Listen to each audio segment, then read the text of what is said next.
આજ તો રાજેના ફોન નું કવર ને ગ્લાસ ને રિંગ ને બધું નવું ફિટ કરાઈ આવ્યા. વાવ, પાછા કે હાલ હવે તને લઈ જાવ, મારા ફોન ને નવો નવો કરવાનો છે, પણ મેં તો ખાલી રિંગ ફિટ કરાવી.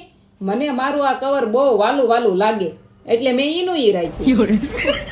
પછી ગયા ગાડીનું કવર ફિટ કરાવવા અને પછી રાજને કપડાં લેવા થા, પણ અહીંયા તો બહુ બહુ મોંઘા લાગ્યા. પછી અમે કઈ લીધા નહીં અને આવી ગયા બેગ લેવા. દેહમાં જવાનું છે, કપડાં ભરવાના છે. મારું બેગ તો ક્રેશ થઈ ગયું એટલે નવું લેવું પડે કે નહીં.